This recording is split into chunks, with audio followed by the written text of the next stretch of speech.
네, 드디어 분열왕국에 대한 이야기를 시작해 보도록 하겠습니다. 분열왕국 하면은 어떤 시대를 이야기하는 걸까요? 분열왕국이라는 것은 하나님께서 세운 이스라엘이라는 나라가 우리가 알다시피 솔로몬 때 죄를 짓게 되고 그 죄로 인해서 남유다와 북이스라엘로 나누어지게 되는 시대입니다. 그래서 그 시대가 바벨론과 아수르라는 나라에게 멸망당하기 전까지의 왕국 시대를 이제 분열왕국 시대라고 해요. 그래서 우리가 배우는 그 왕권 시대라는 시대에 통일왕국 시대와 분열왕국 시대로 나눌 수 있겠고, 사실 분열왕국 시대는 저희들이 많이 보지 않아서 생소한 분들이 많이 있을 거예요. 저도 그랬기도 했고요. 근데 이제 저도 이 내용을 준비를 하면서 느낀 게 조금 더 하나님의 심정에 대해서 느낄 수 있어서 좋았었어요. 하나님께서 이 이스라엘 나라를 끝까지 살리기 위해서 그 이제 여러 가지 노력을 하시는 것과 끝끝내 하나님을 배신을 해서 그 하나님께서 어떤 마음이었을까에 대해서 생각해 볼 수 있어서 좋았던 것 같거든요. 그래서 이제 본격적으로 오늘부터 분열왕국에 대한 이야기 어떻게 시작되는지 알아보도록 할 텐데요. 분열왕국의 남유다와 북이스라엘의 각각 1대 왕은 누구일까요? 저번에 총회 교육 시간에 이지연 교육부장님께서 잘 얘기를 해주셨는데, 남유다는 르호보암이 1대 왕이고 북이스라엘은 여로보암이 1대 왕입니다.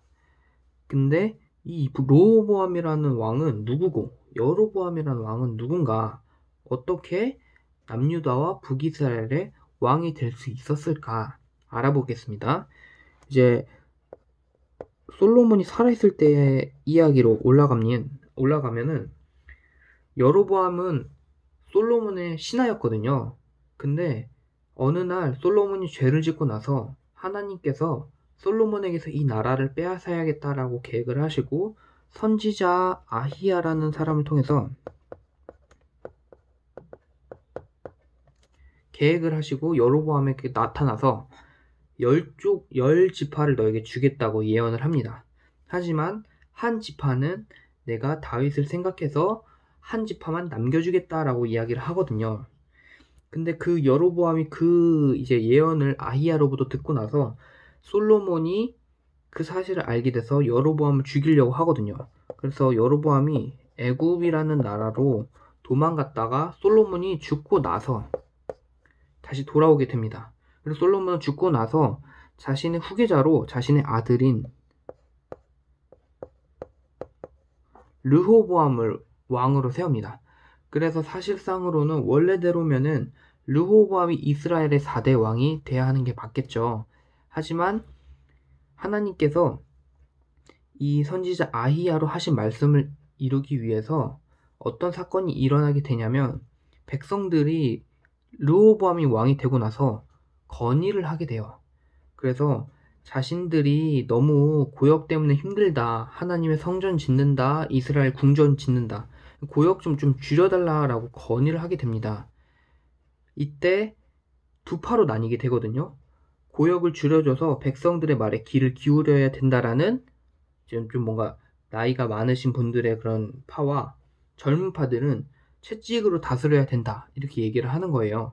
르호보암 입장에서는 이 백성들의 의견을 들어주자니 국력이 약해질 것 같고, 그렇다고 또 그거를 건의를 안 들어주자니 반란이 일어날 것 같고, 어떤 것을 선택하게 되냐면 결국에는 채찍으로 다스리는 이 젊은 파의 이야기를 듣게 돼요. 결국에는 그 르호보암의 그 잘못된 선택 하나로 인해서 이제 왕국이 분열이 되는 계기가 되거든요. 사실 이 또한 하나님께서 르호보암의 마음을 강팍하게 했다고 성경에 나와 있습니다. 일부러.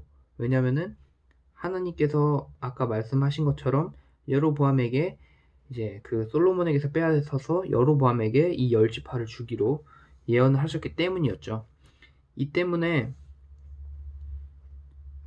르호보암에게 반기를 드는 사람들이 나타나게 되고, 이것이 두려워서 르호보암이 예루살렘으로 도망을 가게 돼요. 자연스럽게 이 예루살렘에 있었던 이 유다지파, 이제 남유다가 르호보암의 나라가 되고, 새로 이 10지파가 새로 세운 왕 여로보암이 이제 북이스라엘의 1대 왕이 되는 것입니다. 자, 근데 이제 우리가 생각해 볼게, 그럼 10지파는 여로보암이 가졌고 남유다는 르호보암이 가졌으면 한 지파는 어디 갔냐? 그 한 지파가 이제 우리가 아는 사람도 있을 텐데 베냐민 지파예요. 베냐민 지파는 왜 빠졌을까? 베냐민 지파는 이제 수적으로 그 전에도 보면은 굉장히 이제 적은 지파기도 했거든요.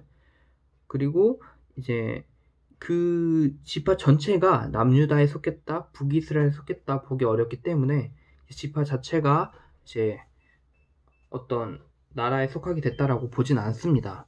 이것은 상식으로 알아두시면 좋을 것 같아요.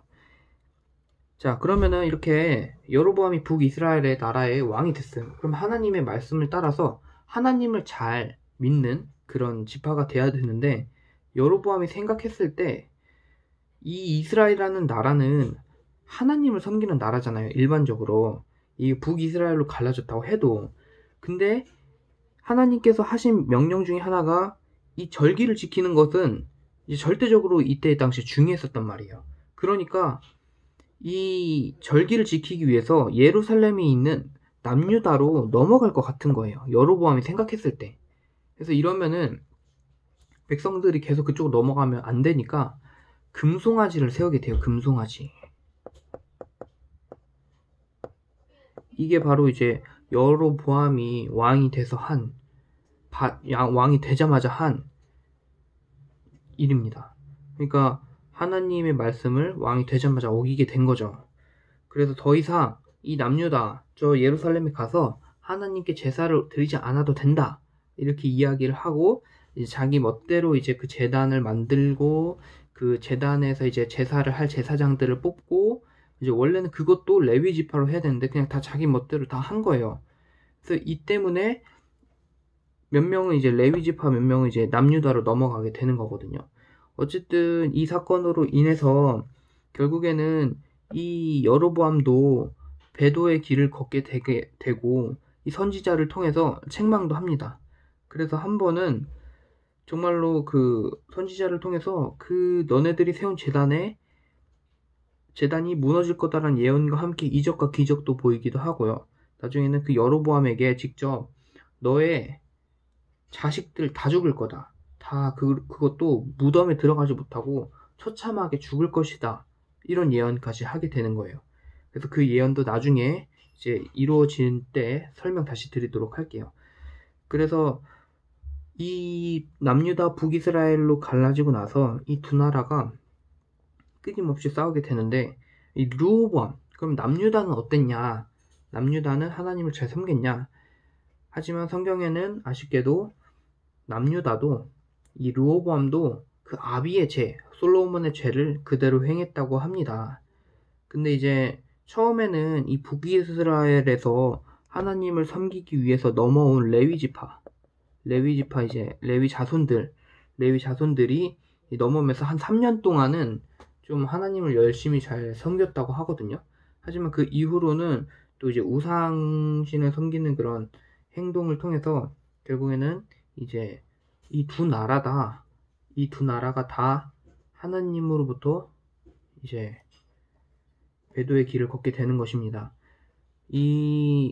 또 이제 사건을 이야기를 하면은, 이 남유다에서 활동했었던 선지자 중에 스미야라는 선지자가 있습니다.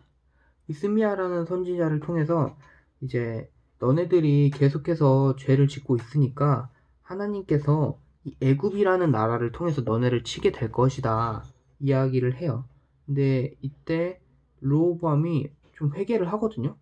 회개를 해가지고 하지만 너네들 회개를 해서 너네들을 완전히 칼로 치지는 않고, 대신에 어느 정도 이제 혼나게 된다 해가지고, 이때 원래 솔로몬 때 모아놨었던 은과 금이 엄청 많았는데 이때 애굽에게 엄청 다 뺏기게 되고, 이제 결국엔 두 나라가 다 이제 계속해서 이제 죄를 짓게 되는 것입니다. 원래는 이제 여기까지 이야기를 하려고 했는데, 이 이후로 여로보암 시대 때 아비야라는 이제 이스라엘의 2대 왕 르호보암의 아들이 태어나게 되고, 이 아비야라고도 하고 아비얌이라고 하기도 하는데, 이제 두 나라가 이제 또 계속 싸우게 되고, 아니 어디까지 해야 되지?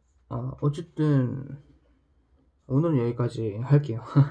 이 여로보암이라는 사람도 결국에는 이 북이스라엘도 남유다도 결과적으로는 하나님의 말씀을 어기고 이방신을 섬겼다는 것에 포인트를 두시면 될 것 같고, 두 나라가 이제 계속해서 이 형제였던 나라가 이제 치열하게 싸우게 되는 것입니다.